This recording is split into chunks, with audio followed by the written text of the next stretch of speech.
Bien, nos va a tocar revisar ahora el tema de las generalidades del sistema esquelético. El sistema esquelético, bueno, representa la estructura base rígida que brinda soporte a tejidos más blandos como músculos, y la combinación de estos huesos y músculos también con las articulaciones puede permitir que exista una estructura más fuerte entre ambas y que además brinde la capacidad de realizar movimientos voluntarios. Así también el sistema esquelético está activo de forma continua, no solo es tan evidente como durante el crecimiento, donde observamos o es fácil observar las diferencias de tamaño, sino también en el resto de la vida adulta, manteniendo un funcionamiento activo para la vida de las personas de forma constante.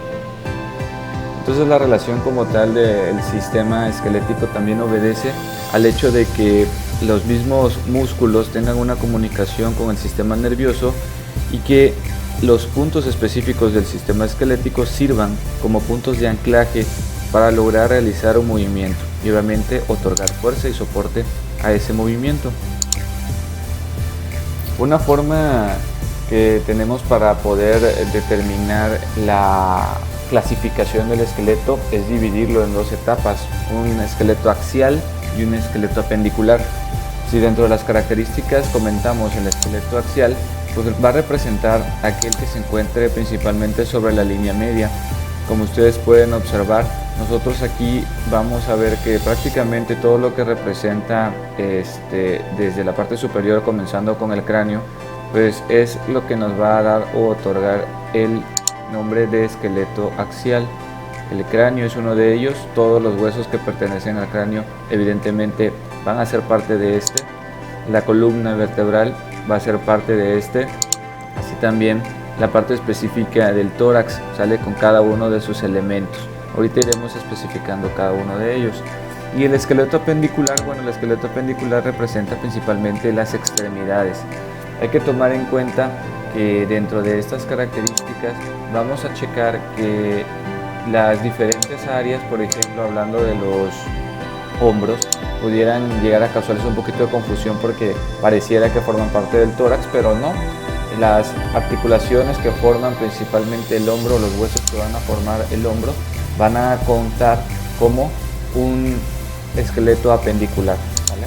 Y en la parte inferior tenemos también las mismas características, donde la parte específica de la pelvis, ¿sí?, las propiedades que tiene estos dos huesos van a contar para la extremidad y entonces va a pertenecer al esqueleto apendicular. Vamos a revisar entonces algunas de las características en funcionamiento del esqueleto. Dentro de las características de funcionamiento del esqueleto podemos tener varias propiedades. Dentro de algunas de ellas podemos mencionar algunas que quizás son generales para ustedes o que ya habían escuchado en algún momento hablar de ellas. Algunas de ellas vamos a poderles decir que es de soporte. ¿Por qué de soporte? Porque básicamente la estructura que, como está construido el hueso, permite específicamente crear una estructura fuerte, y al ser también la estructura más rígida, pues permite que los músculos utilicen para que se puedan sostener y tener puntos de apoyo para que podamos realizar movimientos y que estos movimientos aporten fuerza, flexibilidad y resistencia. También nos pueden brindar protección. En esta parte de protección, porque hay estructuras muy específicas que nosotros podemos observar, principalmente por ejemplo en la parte del cráneo, ¿sí? Donde en el cráneo vamos a observar que las diferentes partes de los huesos que lo conforman cubren prácticamente una estructura básica que es el encéfalo. Entonces otra parte que nosotros pudiéramos especificar como una estructura protectora representaría el tórax, que también por la forma que tiene, pues evidentemente cumple como una forma de protección o una caja protectora para los órganos vitales que tenemos en ese punto.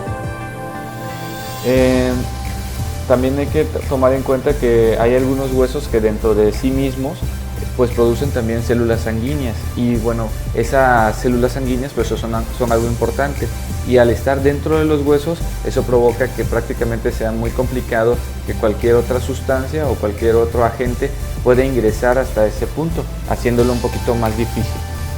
También nos brinda movimiento, como mencionamos, junto con los músculos, prácticamente si se encuentran adosados a ellos, pues los movimientos va a ser algo que vamos a tener de forma muy constante. y vamos a ver también que nos van a servir como almacenamiento. Esta parte de almacenamiento va a representar más una propiedad donde un elemento que es muy relevante dentro de nuestro cuerpo, que es el calcio, va a permitir que el hueso como tal se logre almacenar dentro de los mismos este calcio. Entonces estos huesitos tienen la propiedad de almacenar el calcio, y si en alguna ocasión la cantidad de calcio que normalmente hay en la sangre puede disminuir de forma importante, los huesos pueden liberar el calcio almacenado y compensar la falta de este. Y también lo contrario, si los niveles de calcio son adecuados en el torrente sanguíneo, los huesos pueden llegar a almacenar calcio para una futura ocasión. Normalmente podemos responsabilizar a dos sustancias de esta circunstancia, que viene siendo la calcitonina, que es la que libera la glándula tiroides, y que esta va a ayudar a resguardar el calcio en los huesos, y la hormona paratiroidea, esta hormona que la secreta o la libera la glándula paratiroides, que va a disminuir la cantidad de calcio en el hueso para liberarlo al torrente sanguíneo. También en algunos de los huesos hay otro tipo de almacenamiento, que es el almacenamiento de sustancia amarilla, que básicamente es tejido graso, y que bueno, básicamente esta amarilla es también una característica del hecho de que ella simplemente almacene sustancias grasas. La hematopoiesis es otra de las propiedades que tiene nuestros huesos en su funcionamiento, y esta hematopoiesis no es más que el proceso de formación de algunos elementos de la sangre, ¿vale? Principalmente los que podríamos mencionar en general serían los eritrocitos y los leucocitos. Entonces, la gran mayoría de estas células tienen su creación precisamente en la parte medular del hueso, ¿sí?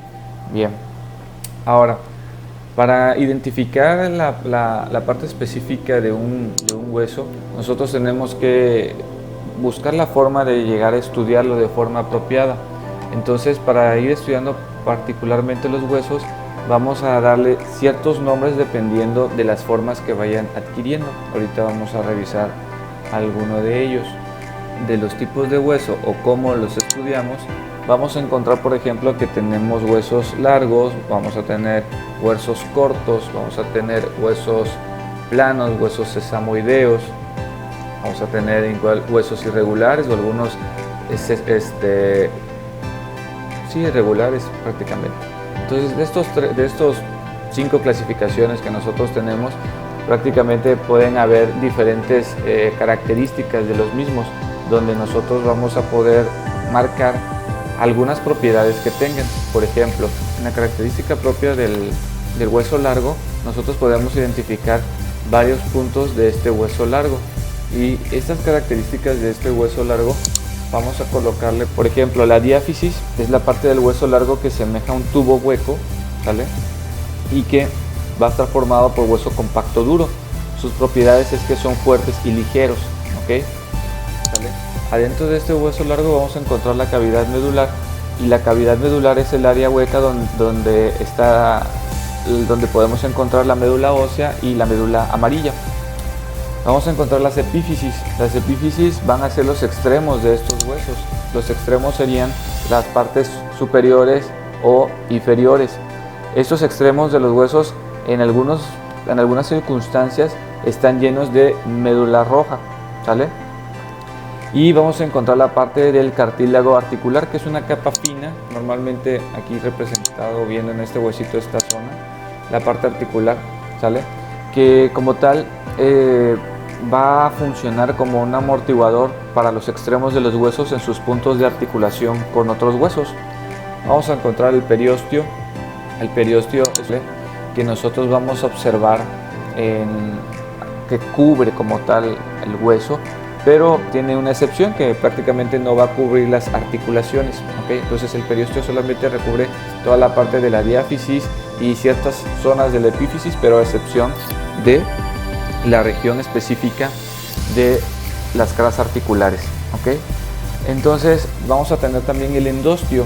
El endostio es una capa, pero que está en la parte interna.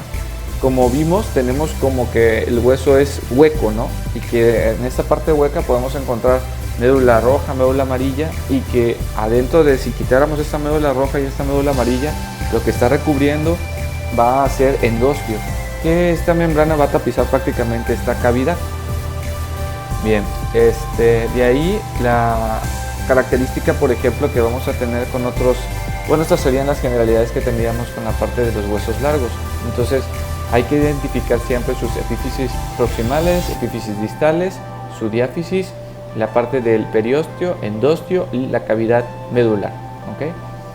Bien, de ahí vamos a observar, por ejemplo, los huesos que son planos. Estos son algunos de los listados que nosotros tenemos como huesos planos, y que, bueno, la característica de un hueso plano es que tiene una capa de hueso esponjoso entre dos capas de hueso compacto. Eso le da la propiedad de que pudiéramos nosotros observar que quizás dentro de las características que conforman el hueso, vamos a observar que en la parte media se ve mucho más libre de otras estructuras. Esa parte media y esa parte externa de los huesos, la parte externa podemos llamarle hueso compacto y la parte media vamos a llamarle hueso esponjoso o trabeculado.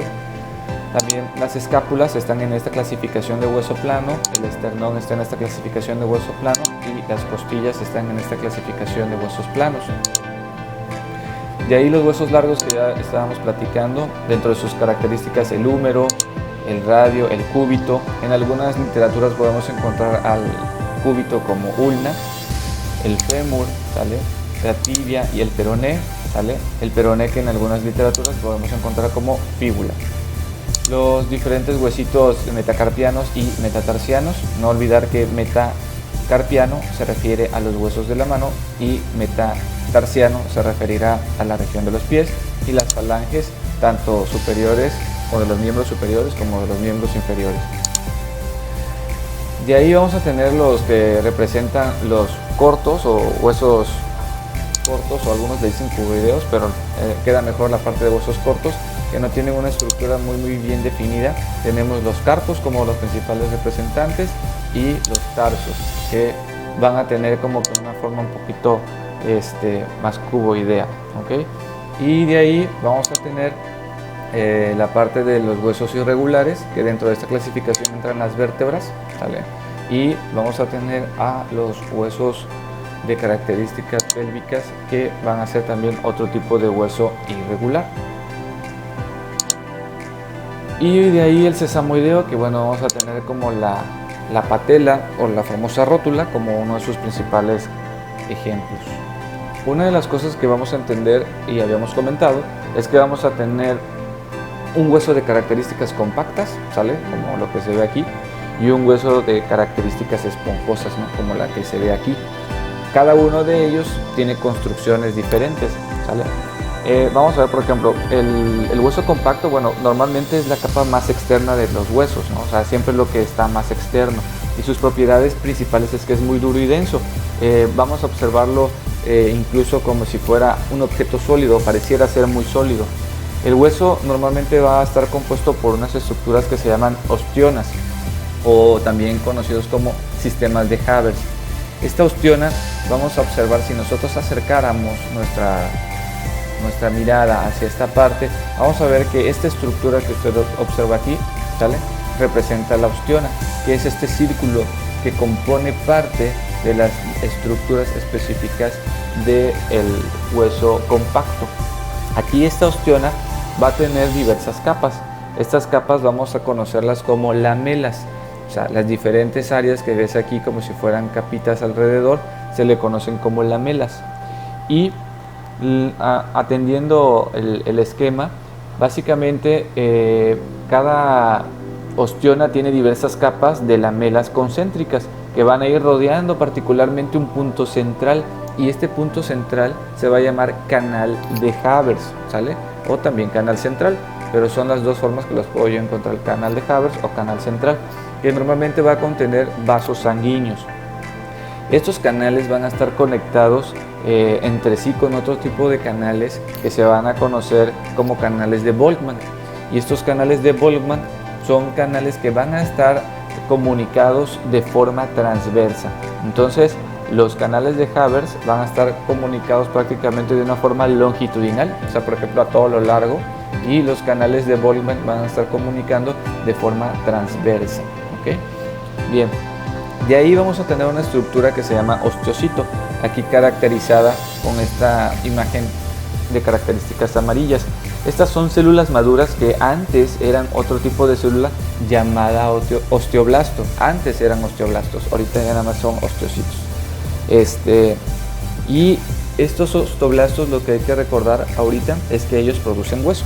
Bien, entonces el osteocito está en las capas duras entonces de las lamelas y en los espacios llamados lagunas, que son esos espacios que deja como que entre cada una de las lamelas.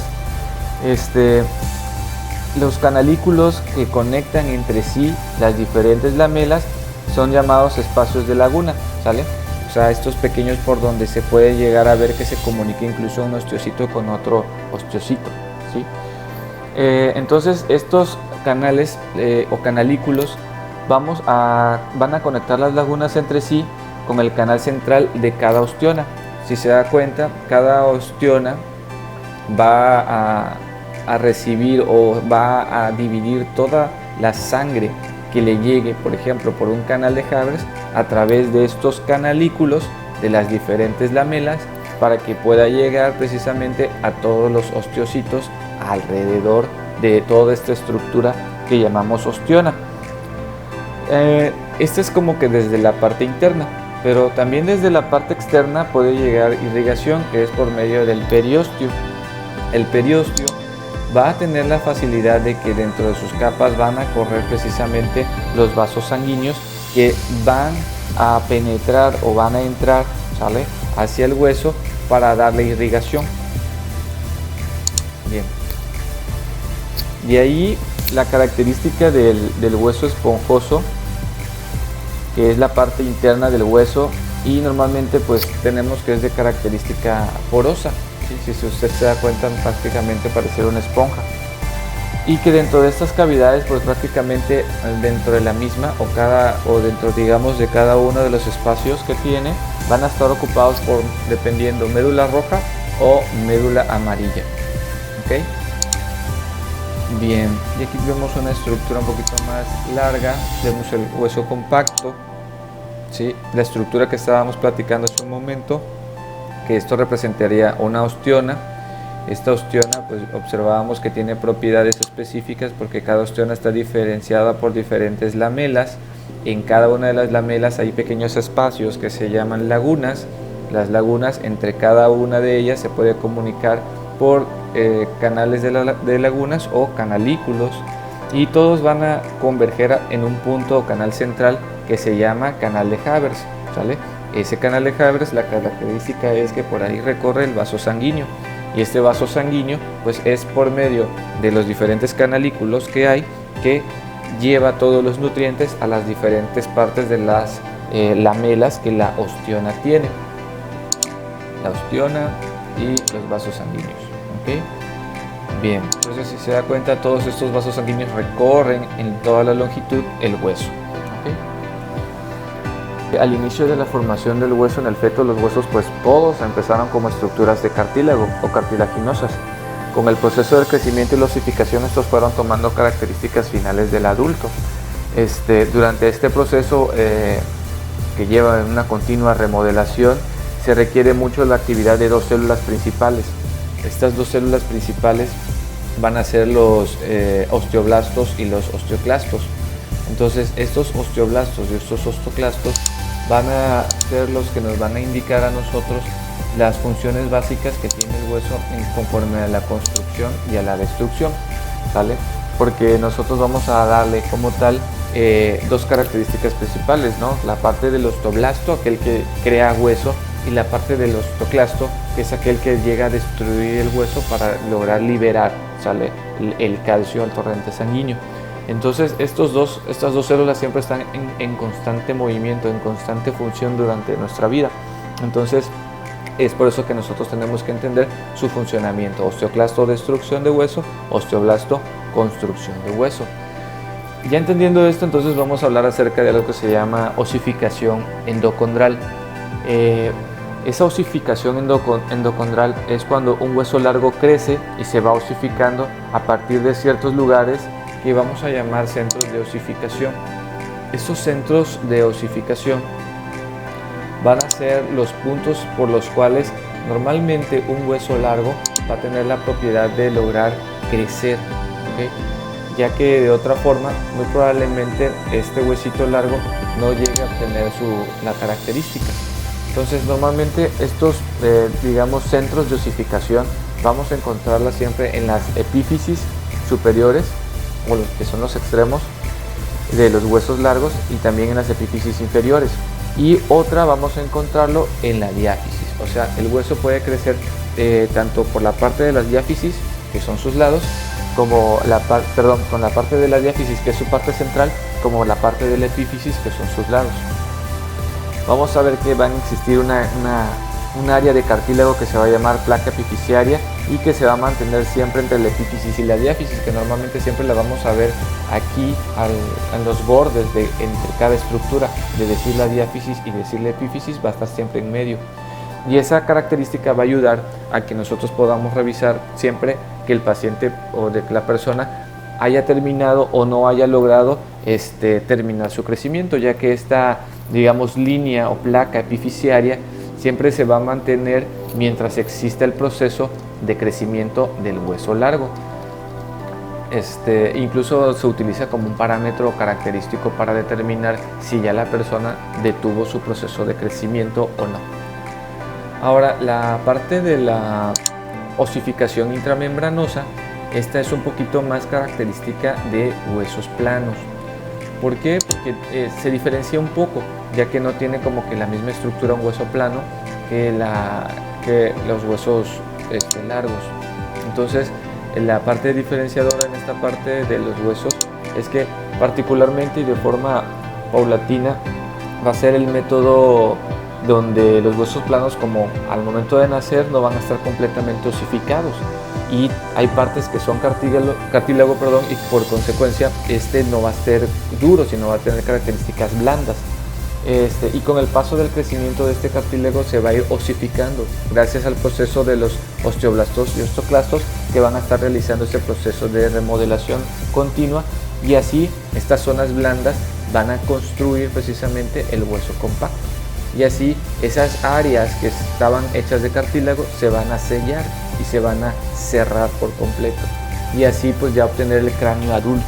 Pero esto no sucede evidentemente pues en un largo proceso que a veces ni siquiera nos damos cuenta, ¿no? Al ser tan lento, de repente ya ni siquiera notamos en qué momento el cráneo ya adquiere esa dureza específica.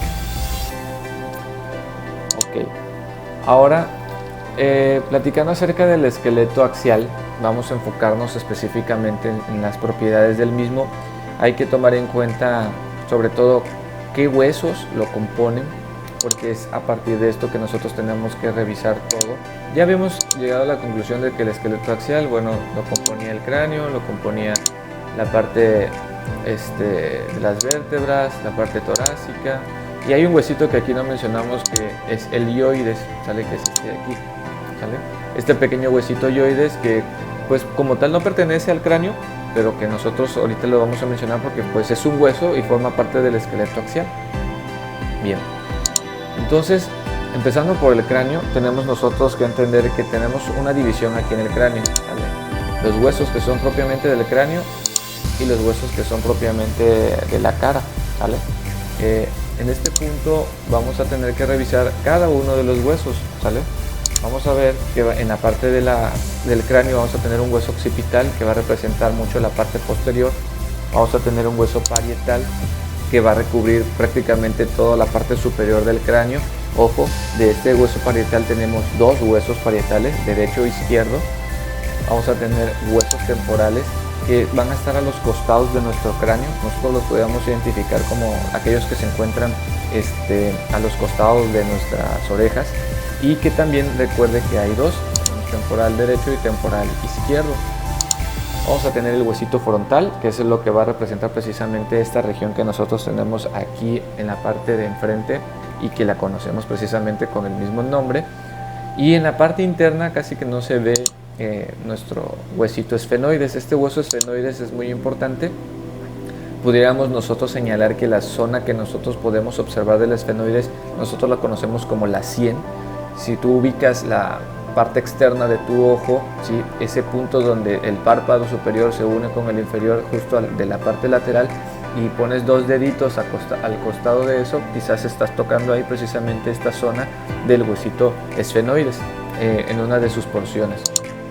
Y este huesito forma una característica fundamental porque en la parte específica de la forma del cráneo forma parte del piso del cráneo, ¿sale? O lo que llamamos nosotros el piso del cráneo, que viene siendo como ahora sí que la parte inferior del cráneo. Y tenemos otro huesito que es el etmoides. Este etmoides, que es un poquito más pequeño, pero que tiene una relación muy importante con la fosa nasal porque construye parte de lo que viene siendo el tabique y también incluso colabora con la división normal de la cavidad nasal, ¿vale? Y bueno, también tiene características propias porque también forma parte del, aunque por muy poco, ¿no? Del piso del cráneo, por muy poquito, pero sí por. Bien, entonces si recapitulamos, en el cráneo vamos a tener un hueso occipital, 2 huesos parietales, 2 huesos temporales, un hueso frontal, un hueso esfenoides y un hueso etmoides. Estos están en el cráneo, representan la parte del cráneo del esqueleto axial. ¿Cuántos huesos son? 8. 8 huesos forman el cráneo. ¿Ok? Bueno, entonces ya pasando el cráneo, vamos a la siguiente etapa, que va a ser precisamente los huesos de la cara. Los huesos de la cara vamos a observar algunas características que tenemos. El maxilar. El maxilar, observe que hay 2, derecho e izquierdo, ¿sale? También lo conocemos como maxilar superior. La mandíbula pues prácticamente nada más es una, ¿sí? Vamos a tener los cigomáticos. Estos huesos cigomáticos son los que les dan esa, digamos, protuberancia a tus mejillas, ¿okay? Y algunos otros que vamos a ir observando, que tenemos que quitar algunas estructuras para que se observen, como los huesos palatinos, que estos son 2, ¿okay? Aquí están. El hueso lagrimal, que es una estructura prácticamente que está posterior a la mandíbula superior. Los huesos nasales, que eso es fácil que tú te lo logres palpar si tú colocas tu dedito justamente en la base o en la zona donde nace tu nariz, tu cara. Los huesos o los cornetes nasales inferiores, ¿okay? Están ahí como parte de las estructuras dentro de la cavidad nasal. Y el vomer, que es una estructura que colabora más que nada dividiendo, ¿no? También la parte o parte de las estructuras nasales. Entonces, en nuestros huesitos de la cara vamos a observar las propiedades de que tengo maxilares superiores 2, ¿ok? Tengo una mandíbula, tengo cigomáticos 2, tengo huesos palatinos 2, voy a tener 2 huesos nasales, lagrimales, perdón, de cada lado. Los huesos nasales, que también son 2, aquí no se ven mucho, pero uno es derecho y otro es izquierdo. Vamos a tener 2 cornetes nasales inferiores y vamos a tener un vomer. El total entonces de los huesitos de la cara terminan siendo 14. ¿Okay? Bueno, y ahí contabilizamos también algunos huesitos que se encuentran en nuestro cráneo, pero que los subdividimos no en cráneo, no en cara, sino prácticamente que pertenecen a el oído medio. ¿Por qué? Porque pues ahí es donde están, ¿vale? Y cumplen una función diferente, sobre todo en la transmisión del sonido.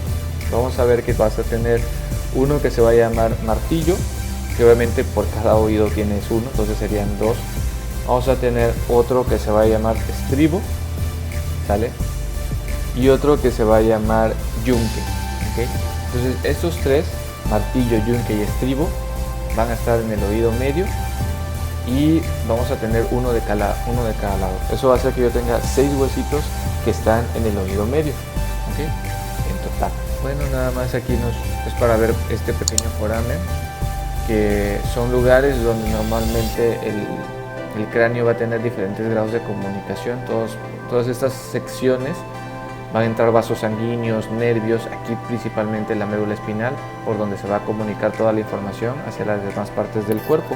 Y aquí llegamos a la parte del hueso yoides, que la propiedad es que realmente el hueso yoides no se articula con ningún otro hueso y su principal función es servir de anclaje para sostener músculos de la lengua y ayuda a dar soporte a la región de la laringe. Si se da cuenta, está la lengüita y colabora para darle soporte precisamente a esos músculos de la lengua y permitir un adecuado movimiento.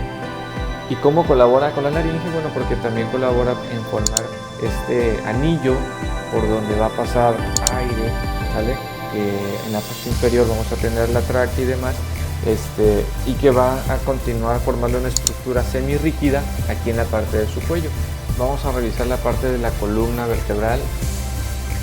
Primero entender que tenemos toda la columna vertebral, desde la parte cervical hasta la parte lumbar, que es muy similar desde el punto de vista que son varias vértebras colocadas o apiladas, ¿sí? Y que entre ellas van creando una estructura a modo alargado o longitudinal, que tenemos una zona que vamos a llamar sacro, que esta parte del sacro, algunos libros lo cuentan como un solo hueso, otros libros lo consideran 5 huesos más, porque en la etapa infantil normalmente estos huesos todavía están unidos por cartílago.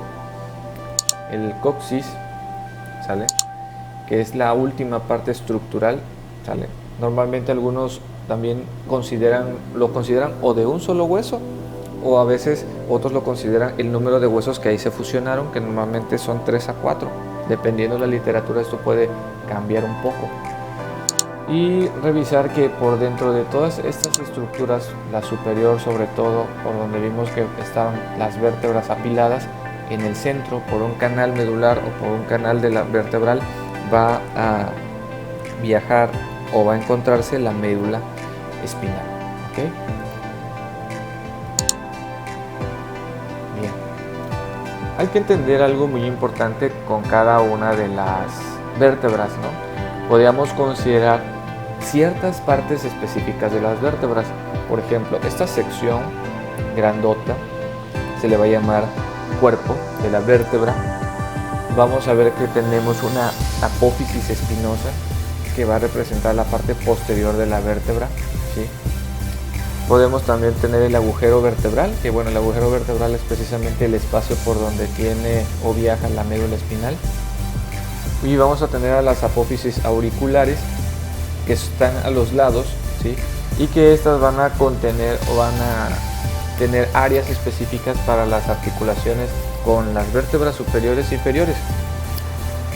Y también hay ciertas diferencias en muchas vértebras, ¿sale?, que pues evidentemente no todas van a confluir en que son exactamente las mismas. Tenemos por ejemplo el atlas, que es muy diferente, ¿sí?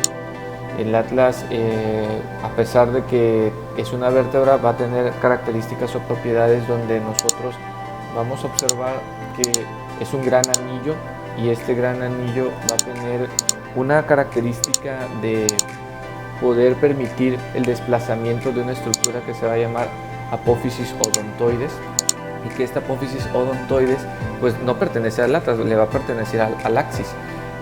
Va a permitir un giro continuo de la cabeza de la derecha hacia la izquierda, y que nosotros podemos ver lo que incluso dentro del nombre atlas es porque se supone carga el mundo en este caso, ¿no? Y precisamente nuestro cerebro como algo o lo más representativo o más importante dentro de nuestro cuerpo.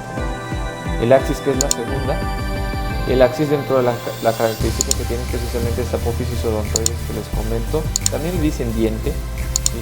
Pero realmente es más una apófisis, pues una prominencia ósea que va a estar en la parte anterior del arco anterior precisamente del atlas, ¿okay? Y este punto de anclaje permite que podamos nosotros girar nuestra cabeza con seguridad de derecha a izquierda. De ahí las vértebras de la C3 a la C7. Se le llama C3 y C7, el C representa por la región cervical. Entonces vamos a nombrarlos precisamente según ya la numerología. Prácticamente Atlas representa C1 y Axis representa C2. Casi nadie le dice C2 o C1, prácticamente siempre los conocemos como Atlas o Axis, ¿no? Y a partir de la tercera sí les decimos C3, C4, C5, C6, C7. ¿Por qué? Porque pues ya no es necesario o ya no tienen un nombre tan específico. ¿Okay? Bien, entonces de ahí vamos a tener las que representan a la región torácica, ¿sí? En esa parte de la región torácica pues van a ser 2 en total. No hay una que se le nombre de forma particular. Continuamos la numeración. Si nos quedamos en la C7, en la última vértebra, pues ya la que sigue va a representar la torácica, pero como es la primera de las torácicas, esta va a ser T1. ¿Okay? Entonces esta regionalización nos ayuda a identificar las diferentes vértebras, ¿sí? Y darles y asignarles un número. Entonces empezamos la cuenta otra vez, nada más que en vez de ser C1 empezamos con T, T1, torácica 1, torácica 2, torácica 3, etc. ¿Okay? Hasta llegar a la 12ª. ¿Okay? Y bueno, prácticamente todas ellas van a formar parte de la cavidad torácica principalmente. De ahí vamos a observar la parte específica de la región lumbar. En la región lumbar vamos a observar nosotros que la van a conformar 5 vértebras, ¿sí? Y después de esta vamos a observar la parte del sacro y la parte del coxis, que son regiones diferentes. ¿Okay? Muchas veces la región sacra se generaliza, ¿no? Hasta la parte coxígea, pero en otros libros podemos encontrarlo como la que es sacro y que es coxígea, ¿no? Como áreas diferentes. Una de las cosas que podemos quizás notar en algún punto de estas partes de la columna es el hecho de que forman diferentes tipos de curvas, ¿no? Alrededor de toda la espalda, ¿vale? Vamos a observarlos aquí, por ejemplo, de forma lateral y recordamos la zona cervical, la zona torácica, la zona lumbar, la zona sacra y el coxis, ¿no? Entonces, la parte cervical, ¿no? Prácticamente, si usted se da cuenta, hay una pequeña curva y estas curvas nosotros también las podemos clasificar por el tipo que tienen. Entonces, vamos a encontrar que dentro de las curvas raquídeas, que así se llaman, tenemos una clasificación que son curvas cóncavas y curvas convexas. Dentro de las curvas cóncavas podemos encontrar la curva cervical y la curva lumbar. Entonces, ¿por qué se le conoce como cóncavo? Porque prácticamente el espacio, esta línea, si usted se da cuenta, genera como un espacio hacia la parte interna, ¿sí? Hacia la parte de adentro. ¿Okay? Entonces, este espacio se le conoce como concavidad. Entonces, por eso, al ser una región representante cervical y generar este espacio, se le clasifica como una curva raquídea cóncava. Lo mismo sucede con la parte lumbar, aunque quizás aquí no sea tan prominente como en la parte cervical, pero sigue siendo de todas formas un nivel de concavidad. ¿Okay? Y de ahí vamos a tener a las curvas convexas. Estas curvas convexas van a ser principalmente la torácica, ¿sale? Que como usted observa, tenemos como una prominencia, ¿no? Que prácticamente resalta en esta zona y que esto le da la característica de convexo. Y en la parte sacra, la misma característica, hay un cierto grado de relevancia o de como un gran punto donde tenemos sobresaliente esta región de la columna y por eso se le conoce como una curva convexa. Normalmente esto es como nosotros observaríamos un tórax con todos los elementos, ¿no? Básicamente el tórax le cuantificamos el esternón y las costillas como los elementos que lo conforman, ¿no? Bien, si primero nos enfocamos en la parte central, vamos a observar que en la parte de en medio nosotros observamos tres elementos que van a formar esta línea media de nuestro tórax, que tenemos en la parte superior el manubrio, tenemos el cuerpo del esternón y en la parte inferior el proceso sifoideo o la apófisis sifoide. Ese es el nombre que recibe. Todo en general se le llama esternón, pero el esternón se puede subclasificar en esas regiones. ¿Okay? Bien. De ahí vamos a tener las costillas. Y las costillas es algo muy particular porque prácticamente son huesos planos y que aparentemente se articulan al 100% con el esternón, pero pues no es así. Realmente entre cada costilla vamos a ir observando que no se articula directamente, sino que tiene un espacio de cartílago que es el que hace de unión en estas regiones. Entonces vamos a tener a las verdaderas costillas. Esas verdaderas costillas representan ser de la 1 a la 7. Entonces, si usted va contando 1, 2, 3, 4, 5, 6, 7, hasta la séptima son verdaderas. Y se le consideran hasta estas verdaderas porque son las que tienen una comunicación directa por medio de estos cartílagos hacia el esternón. Por eso se le consideran verdaderas. ¿Okay? Después vamos a tener a las costillas falsas. Las costillas falsas puedo clasificarlas en dos etapas. Unas costillas que sí se van a unir y unas costillas que se van a considerar flotantes. Por ejemplo, si nos quedamos en el 7, continuamos contando 8, 9 y 10, se van a considerar costillas falsas porque a pesar de que se van a unir a un cartílago, este cartílago es el que pertenece a la costilla número 7. Entonces se unen a través de ese cartílago de la costilla número 7. ¿Okay? Entonces no tienen como tal su propio cartílago que los una al esternón.